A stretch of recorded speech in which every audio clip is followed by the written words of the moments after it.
Γεια σας και καλώς ήρθατε σε ένα ακόμα επεισόδιο του Ραντεβού στο Διάστημα. Είμαι η Σταυριάννα και μαζί με τον Εύανδρο και την Ιωάννα σήμερα θα μιλήσουμε για ένα θέμα που έχει αλλάξει ριζικά τη διαστημική βιομηχανία τη τελευταία δεκαετία. Στους αναχρησιμοποιούμενους πυράβλους. Αν μέχρι τώρα πιστεύατε ότι κάθε πύραυλος που εκτοξεύεται είναι μιας χρήσης, είναι η ώρα να αναθεωρήσετε. Η τεχνολογία αυτή όχι μόνο μειώνει το κόστος των διαστημικών αποστολών, αλλά ανοίγει και νέους ορίζοντες στην εξερεύνηση του διαστήματος. Όπως τα είπες, είναι Σταυριάννα. Πλέον, οι παλαιότεροι σκοπείς πύραυλοι, οι αναλώσιμοι, οι οποίοι δεν προσγειώνονταν πίσω στη γη, είναι κάτι που έχουμε πλέον ξεπεράσει, έχουμε φτιάξει και σκεφτόμαστε ουσιαστικά με εντελώς διαφορετικούς πλέον τρόπους, ξεκινώντας από ιδέες που είχαν αρχίσει τόσο στην Ευρώπη, στην Αμερική και ούτω καθεξής. Το διαστημικό λεωφορείο, το οποίο ήταν επαναχρησιμοποιούμενο και γενικά όλες αυτές τις ιδέες ήταν κάτι σαν ένα game changer, το οποίο άλλαξε εντελώς τη διαστημική βιομηχανία. Και πώς ακριβώς την άλλαξε? Ουσιαστικά πλέον υπάρχει αυτή η επανάσταση που βλέπει ωφέλη τόσο στον περιβαλλοντικό τομέα όσο και στην οικονομία, αφότου η κατασκεύαση αυτών των νέων είδος πύραυλων, οι οποίοι μπορούν να επαναεκτοξεύονται, μπορούν να μειώσουν τόσο τα περιβαλλοντικά απόρριτα, τα οποία ουσιαστικά προκαλούνται από τα στάδια 1, τα οποία θα αναλύσουμε περισσότερο, τα οποία έπεφταν στη θάλασσα και γίνονταν σκουπίδια. Και σε οικονομικό επίπεδο εννοείται ότι αν μπορείς να ξαναχρησιμοποιήσεις ακόμα και τις μπαταρίες που χρησιμοποιάμε από το τηλεκοντρόλ μας, αν μπορούμε να τις επαναχρησιμοποιήσουμε κατευθείαν, δεν χρειάζεται να ξοδέψεις τόσα πολλά χρήματα στο να αγοράσεις καινούρια μπαταρία ή σε αυτήν την περίπτωση καινούριο πύραυλο, αλλά απλά να τον κάνεις recharge. Και θα το εξηγήσουμε λίγο καλύτερα στο συνέχεια του επεισοδίου. Τι θα ανακαλύψουμε λοιπόν στο σημερινό επεισόδιο, πώς λειτουργούν οι επαναχρησιμοποιούμενοι πύραυλοι και πώς αλλάζουν το παιχνίδι, γιατί μέχρι πρόσφατα καταστρέφαμε πυράβλους μετά από κάθε αποστολή και τι σημαίνει αυτό για το μέλλον των διαστημικών ταξιδιών. Αυτά και άλλα πολλά θα τα δούμε αναλυτικά, θα γνωρίσουμε τις εταιρείες και τους οργανισμούς που πρωτοπορούν σε αυτό το τομέα, όπως για παράδειγμα η SpaceX, η Blue Origin, η NASA και ο Ευρωπαϊκός Οργανισμός Διαστήματος και θα αναλύσουμε τις προκλήσεις που αντιμετωπίζουν. Θα μιλήσουμε επίσης για το πώς η ανάπτυξη αυτής της τεχνολογίας όχι μόνο έχει μειώσει το κόστος των εκτοξεύσεων, επιτρέποντας πιο συχνές αποστολές, αλλά θα επηρεάσει σημαντικά το μέλλον της εξερεύνησης του διαστήματος. Θα μπορούσε άραγε η τεχνολογία αυτή να μας φέρει πιο κοντά σε αποστολές στον Άρη ή και γενικώς πιο κοντά στο διάστημα? Όλα αυτά και πολλά ακόμα στο σημερινό μας επεισόδιο. Όπως είπαμε λοιπόν ήδη, οι πιο παλιοί πύραυλοι ήταν μίας χρήσης, γνωστοί και ως Expendable Launch Vehicles, όπου μεταφράζεται ως αναλώσιμο σύστημα εκτόξευσης, όπου ουσιαστικά είναι ένα όχημα εκτόξευσης που μπορεί να εκτοξευθεί μόνο μία φορά, μετά την οποία τα εξαρτήματά του καταστρέφονται κατά την επανείσοδο ή την πρόσκρουση με τη γη. Μετά την εκτόξευση, το πρώτο στάδιο του πυράβλου απορριπτόταν και κατέληγε στη θάλασσα ή καταστρεφόταν στην ατμόσφαιρα. Αυτή η διαδικασία έκανε τις αποστολές προφανώς εξαιρετικά δαπανηρές, καθώς μετά από κάθε νέα εκτόξευση απαιτούσε ένα ολοκαίνουργιο πύραυλο. Ένα χαρακτηριστικό παράδειγμα είναι το Saturn V, ο θρυλικός πύραυλος του προγράμματος Apollo, που χρησιμοποιήθηκε για την αποστολή ανθρώπων στη Σελήνη. Αυτός ήταν ένας πάρα πολύ ισχυρός πύραυλος, ίσως ο πιο ισχυρός που κατασκευάστηκε ποτέ, αλλά ήταν επίσης και απίστευτα ακριβώς. Κάθε εκτόξευση με βάση την σημερινή ισοδυναμία κόστιζε περίπου, αν δεν κάνω λάθος, $1,4 δισεκατομμύρια. Το ίδιο ισχύει φυσικά και για άλλες αποστολές, όπως το Voyager 1 και 2, έναν επίσης μη επαναχρησιμοποιούμενο πύραυλο. Αντίστοιχα, το Hubble Space Telescope, που τέθηκε σε τροχιά μέσω του διαστημικού λεωφορείου, ενός μερικώς επαναχρησιμοποιούμενου συστήματος, το οποίο όμως παρέμενε εξαιρετικά ακριβό επίσης στη λειτουργία του. Για δεκαετίες λοιπόν η βιομηχανία του διαστήματος λειτουργούσε με έναν πολύ σπάταλο τρόπο. Φανταστείτε αν καταστρέφαμε κάθε αεροπλάνο μετά από μία πτήση. Αυτό θα ήταν αδιανόητο, σωστά? Κι όμως αυτό συνέβαινε με τους πυράβλους. Οι εκτοξεύσεις βασιζόταν σε τεράστια συστήματα πολλαπλών σταδίων, τα οποία μετά τη χρήση είτε καιγόταν στην ατμόσφαιρα, είτε κατέληγαν στον ωκεανό, είτε γινόταν διαστημικά σκουπίδια. Αυτό έκανε κάθε αποστολή εξαιρετικά ακριβή, αφού έπρεπε να κατασκευάζονται νέοι πύραυλοι από το μηδέν, αλλά και ήταν κάτι το οποίο δεν ήταν βιώσιμο για το περιβάλλον. Εμένα αυτό που κάθε φορά με κάνει έτσι, ειδικά μιλώντας τώρα για τους επαναχρησιμοποιημένους πυράβλους, με βάζει έτσι σε κάποιες σκέψεις, είναι το γιατί δεν μπορούσαμε να το κάνουμε έτσι στο παρελθόν, ας πούμε. Όταν ξεκίνησαν, υπήρχαν πρώτες σκέψεις, υπήρχαν πρώτες προσπάθειες, γιατί δεν τα κατάφερναν.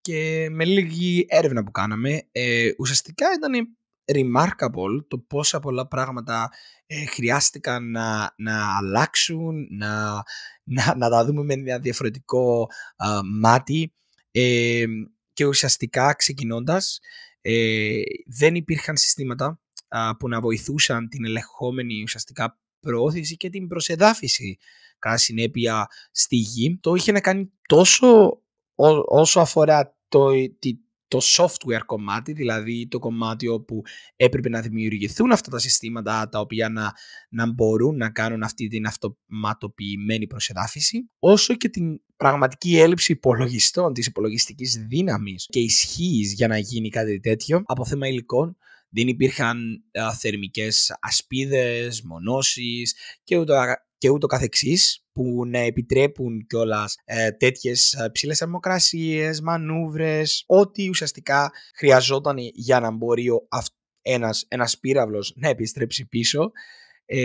Και εν τέλει, ένα από τα πολύ σημαντικά δεν ήταν απλά τα υλικά και τεχνολογία, ήταν και το βάρος, το οποίο ουσιαστικά έρχεται να σμίξει την τεχνολογία τόσο όσο αφορά τους υπολογιστές, όσο αφορά και το μηχανικό κομμάτι. Δηλαδή, νομίζω μπορούμε να κάνουμε ένα μόνο το επεισόδιο όσο αφορά την αλλαγή και την καινοτομία την οποία υπήρξε καθ' αυτόν στις μηχανές, στους κινητήρες τέλος πάντων των πυράβλων, και όλες αυτές οι αλλαγές και η καινοτομία ήρθαν να δέσουν μαζί με τον οικονομικό τομέα, ο οποίος ουσιαστικά μέσω από συγκεκριμένα fundings επέτρεψε αυτή την προώθηση τέλος πάντων της ιδέας, την υλοποίηση αυτής της ιδέας των επαναχρησιμοποιούμενων κετών πυράβλων, και να φέρουν εν τέλει αυτές τις φθηνότερες εκτοξεύσεις που διευκολύνουν την εκτόξευση νέων δορυφορικών αστερισμών γενικότερα, για επικοινωνία, παρατήρηση, επιστημονικές έρευνες και τέλος πάντων να μειώσουν, δεν θα έλεγα να μειώσουν, αλλά να μειώσουν από εδώ και πέρα τα διαστημικά σκουπίδια τα οποία αφήναμε τόσο στο διάστημα όσο και στη γη, και πραγματικά το βρίσκω πολύ πολύ ενδιαφέρον. Πριν σας δώσω πίσω την μπάλα στα Αυριάννα και Ιωάννα, θα ήθελα έτσι λίγο να αναφέρω και τα 3 κομμάτια ουσιαστικά ενός πυράβλου. 3-4 κύρια κομμάτια τέλος πάντων ενός πυράβλου. Συνήθως έχεις ίσως βοηθητικές προωθητήρες. Αυτό είναι ας πούμε ένα στάδιο 0. Είναι εντελώς κάτω, όπως βλέπεις ένα πύραυλο να στέκεται στο σημείο εκτόξευσης. Μετά έχεις το πρώτο στάδιο, first stage, κύρια μηχανή εκτόξευσης. Εκεί είναι που βλέπουμε ουσιαστικά όλη αυτή τη φωτιά όταν βλέπετε το βίντεο που βγαίνει από μέσα. Μετά έχεις το δεύτερο κομμάτι, το οποίο το second stage, δεύτερο στάδιο, περιέχει επιπλέον προωθητήρες οι οποίοι βοηθούν στην όθηση για τροχιά. Άρα όταν βλέπετε το βίντεο, αν είδατε κάποια από τα βίντεο της SpaceX και άλλων εταιριών, θα έχετε δει ότι κάπου σε ένα συγκεκριμένο υψόμετρο το πρώτο στάδιο αποκόπτεται, και είναι αυτό που λέμε ότι επέρχεται πίσω στη γη και προσεδαφίζεται ξανά, και ξαφνικά βλέπει μια μικρότερη φωτιά να ανάβει στους πυράβλους εκεί πάνω, όπου αυτό είναι το δεύτερο στάδιο. Εκεί είναι οι οθητήρες για να βοηθήσουν τον πύραυλο να μπει σε τροχιά, και εν τέλει το πάνω μέρος είναι εκεί που έχεις το capsule, είναι εκεί που έχεις είτε τους ανθρώπους, το ανθρώπινο φορτίο, είτε γενικότερα κάποιο άλλο φορτίο, είτε αυτή είναι δορυφόροι, είτε αυτή είναι κάτι το οποίο θα πάει στο Διεθνή Διαστημικό Σταθμό και ούτω καθεξής. Και τώρα θα σας δώσω πίσω την μπάλα. Σταυριάννα, για πες μας λίγο για τις εταιρείες λοιπόν. Όπως έχουμε ήδη πει λοιπόν, για το μεγαλύτερο μέρος του 20ου αιώνα, οι διαστημικές εκτοξεύσεις βασίζονταν σε αναλώσιμους πυράβλους. Η μεγάλη αλλαγή λοιπόν ήρθε με την εμφάνιση των ιδιωτικών εταιριών, όπως η SpaceX και η Blue Origin. Νομίζω ότι θα μας αναφέρει στη συνέχεια πολλά παραπάνω πράγματα για τα project αυτών των εταιριών η Ιωάννα. Ωστόσο, να πούμε ότι έχουν βοηθήσει πάρα πολύ στην εξέλιξη της τεχνολογίας και έχουν σημειώσει πραγματικά ιστορικές αλλαγές στον κλάδο. Η ESA, η Ευρωπαϊκή Υπηρεσία Διαστήματος δηλαδή, έχει επίσης αναλάβει πρωτοβουλίες για να διαμορφώσει το μέλλον της διαστημικής εκτόξευσης μέσω της ανάπτυξης επαναχρησιμοποιούμενων τεχνολογιών. Ζούμε σε μια εποχή όπου η βιωσιμότητα αλλά και η οικονομική αποδοτικότητα είναι αναγκαίες και η ESA στοχεύει φυσικά στην μείωση και των αποβλήτων αλλά και του κόστους κατασκευής νέων εκτοξεύσεων, προωθώντας έτσι μια πιο πράσινη διαστημική βιομηχανία. Από τα πρώτα της κιόλας έργα, όπως το DTV, το Demonstrator Technology Vehicle, μέχρι το πιο σύγχρονο πρόγραμμα το Themis, η ESA έχει επενδύσει στη μελέτη της αεροδυναμικής, των υλικών και των συστημάτων πλοήγησης για να κάνει δυνατή την επαναχρησιμοποίηση. Το Themis, τον καινοτόμο κινητήρα Prometheus, που χρησιμοποιεί ουσιαστικά υγρό οξυγόνο και μεθάνιο, σχεδιάζεται για πλήρη ανάκτηση του πρώτου σταδίου του πυράβλου, επιτρέποντας έτσι χαμηλότερο κόστος και μεγαλύτερη βιωσιμότητα. Η ESA συνεργάζεται επίσης με ευρωπαϊκές εταιρείες για την ανάπτυξη αυτών των τεχνολογιών. Οι δοκιμές επανεκκίνησης και τα πειράματα με κρυογονικές συνθήκες βοηθούν στη δημιουργία πυράβλων που όχι μόνο επαναχρησιμοποιούνται, αλλά και αποδίδουν καλύτερα σε βάθος χρόνου. Αυτή η στρατηγική ενισχύει την αυτονομία της Ευρώπης στον τομέα των διαστημικών εκτοξεύσεων και μειώνει την εξάρτηση από άλλες χώρες και εταιρείες. Ωστόσο, Ιωάννα, θα ήθελες να μας πεις περισσότερα σε σχέση με τα έργα των ιδιωτικών εταιριών? Ναι, μου δίνεις πολύ ωραία πάσα αυτή τη στιγμή και έτσι θα ήθελα να πω μερικά παραδείγματα. Πρώτον, μπορούμε να αναφέρουμε τον πύραυλο Falcon 9 που πραγματοποιήθηκε εκτόξευση στις 21 Δεκεμβρίου 2015, ο οποίος πύραυλος κατασκευάστηκε από τη SpaceX και έθεσε 11 δορυφόρους σε τροχιά και ακούστε το φανταστικό, αντί να πέσει στον ωκεανό, επέστρεψε και μάλιστα προσγειώθηκε κάθετα στη γη. Πραγματικά αυτή ήταν μια στιγμή που άλλαξε για πάντα τη διαστημική βιομηχανία, μια ιστορική στιγμή όπως ανέφερες και εσύ προηγουμένως, Σταυριάννα. Ήταν έτσι ο σηματοδότης, η έναρξη, θα λέγαμε, των επιτυχημένων προσγειώσεων πυράβλων. Στη συνέχεια έχουμε στις 23 Νοεμβρίου του 2015 η εταιρεία Space Origin του Jeff Bezos πέτυχε έτσι κάτι παρόμοιο, αλλά με έναν πύραυλο που έφτασε στο όριο του διαστήματος και επέστρεψε στη γη, τον πύραυλο New Shepard. Αν και ήταν λιγότερο περίπλοκη αυτή η αποστολή από τη SpaceX, ήταν και αυτό ένα πολύ μεγάλο βήμα προς την κατεύθυνση των επαναχρησιμοποιούμενων πυράβλων. Επίσης, στις 6 Φεβρουαρίου του 2018, δύο πύραυλοι προσγειώνονται ταυτόχρονα, απολύτως συγχρονισμένα. Ήταν η εκτόξευση του Falcon Heavy, ένας από τους ισχυρότερους πυράβλους που έχουν κατασκευαστεί ποτέ, ο οποίος όχι μόνο εκτοξεύθηκε με επιτυχία, αλλά επανέφερε και τα δύο πλευρικά του στάδια πίσω στη γη, μία έτσι εντυπωσιακή διπλή προσγείωση. Και τέλος έχουμε την επόμενη μεγάλη εξέλιξη που είναι το Starship της 8 Σεπτεμβρίου 2023, το φιλόδοξο πρόγραμμα της SpaceX επίσης, που στοχεύει να δημιουργήσει ένα πλήρως επαναχρησιμοποιούμενο διαστημόπλιο ικανό να μεταφέρει ανθρώπους στον Άρη. Ο πύραυλος Super Heavy, που χρησιμοποιείται ως προθετικό στάδιο του Starship, έχει ήδη δοκιμαστεί επιτυχώς, ανοίγοντας το δρόμο για μια νέα εποχή στη διαστημική εξερεύνηση. Επομένως, θεωρώ ότι μας επιφυλάσσει αυτά και άλλα πολλά το μέλλον, οπότε ανυπομονούμε να δούμε τις εξελίξεις.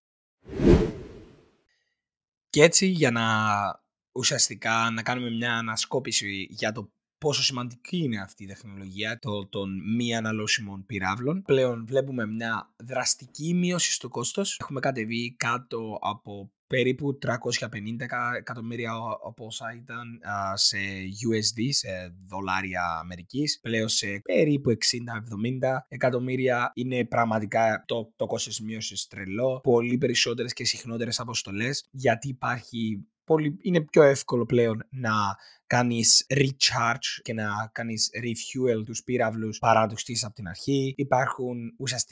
Είναι ίσως και ο κύριος λόγος που αφήνει τη σκέψη για διαστημικό τουρισμό και έχουμε ξεκινήσει να μιλάμε για διαστημικό τουρισμό. Θα κάνουμε και ένα άλλο επεισόδιο έτσι λίγο περισσότερο που θα δούμε λίγο περισσότερο τι σημαίνει αυτό, ποιο είναι το όφελος κιόλας, και εννοείται για να ξεκινήσουμε να μιλάμε για συζητήσεις για απικισμούς σε άλλους πλανήτες και το καθεξής. Οι επαναχρησιμοποιούμενοι πύραυλοι είναι πραγματικά απαραίτητη για τέτοιες αποστολές, ειδικά για τον Άρη, για να υπάρχουν τακτικές πτήσεις ανεφοδιασμού, για να μεταφέρεις τακτικά τους ανθρώπους όπως χρειάζεται. Πρέπει να υπάρχουν αυτές οι τεχνολογίες. Και εννοείται αυτό έφερε και κάποια ωφέλη στη γη, όπως περισσότερη, ουσιαστικά όχι περισσότερη, ίσως βελτιοποιημένη εξερεύνηση για δεδομένα καιρού, να υπάρχει ίντερνετ παντού όπως είναι ουσιαστικά το Starlink από τη SpaceX. Υπάρχει πλέον καλύτερη κάλυψη, περιβαλλοντική κάλυψη από δορυφόρους, γιατί έχουμε την ικανότητα να στείλουμε περισσότερους δορυφόρους σε συγκεκριμένα σημεία. Και εννοείται αυτό κατά συνέπεια, κάθε πρόοδος στην τεχνολογία είναι ό,τι καλύτερο για τη βιομηχανία, όπου ουσιαστικά συνεχίζει να καινοτομεί.